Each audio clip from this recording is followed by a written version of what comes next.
I've said for years now that you don't change Bitcoin, Bitcoin changes you. And obviously, Elon Musk is under the influence of Bitcoin. He has been under the influence of Bitcoin now for at least 2 years. Uh-huh. And he's been smoking the Bitcoin. He's been mixing it in the bowl with his other treats. And he's huffing and puffing. And he went down the rabbit hole of Bitcoin. And that changes the architecture of your mind. It changes the way you see things. It changes your physiognomy. It changes your psychology. It changes your outlook. And so once somebody's under the influence of Bitcoin, we no longer can ascribe rationality to them. In other words, it's like flying over the Bermuda Triangle. The dials start spinning in opposite directions. Is the plane upside down? Is it right side up? It's just a zone of unbearable unbearingness. It's not, there's no bearings. You're without bearings in an unbearable way with a bearer asset. So you have a bearer asset, Bitcoin, and you're going into the unbearable unbearingness of the Bermuda Triangle of Bitcoin, flying over the financial zone, over the target, and down below is Michael Saylor with a big fucking flag waving it and saying, "Open the Bombay doors, you freaking jerk. Drop all your cash on here, the Bitcoin target." So he's under a lot of, I would say, kind of hip. He's going through the birthing canal. Yeah, he's like going. He's coming out into the world.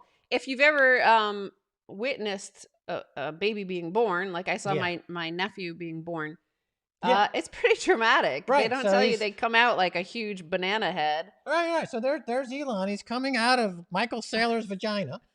Oh my God. And people are trying to figure out if he's being rational or not. It's the trauma of Bitcoin birth. Yeah. You can't ascribe rationality to it. It's just the miracle of birth. Just sit back and enjoy the glow of it and take it in. You're already orange pilled. So any additional Bitcoinization that's happening in Elon Musk's mind and Michael Saylor's balance sheet is only going to make things like an origami of fabulousness, unfolding, refolding, defolding, unfolding right inside the matrix of the Bitcoinization that is now what you're living in per the orange pill that, of course, we've been in for 10 years. A lot of people say, well, how come you can be so calm during Bitcoin's ascent to the 40, 50, 60, $100,000 levels? Because we've been doing this for 10 years. And most of what would be considered the rational functioning of our brain has been deleted long ago. We actually are just in hologram land. There's a hologram has replaced all the actual biomaterial in our cranium, and it's all cyberfied.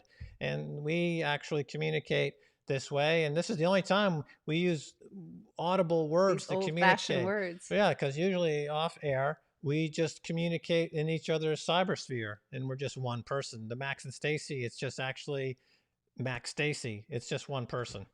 It's I think somebody came up with the like Staxy. Staxy.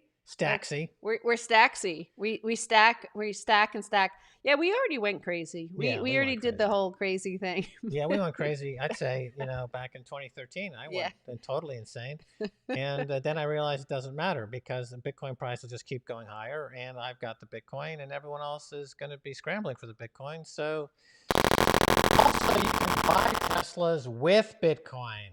So that's a major advance. And buy a Tesla with Bitcoin, and in the trunk is a tied up doll of Peter Schiff, all gagged and bound, which you can take out to the desert somewhere and bury, and screaming, "Have fun staying poor." Ha ha ha ha ha ha!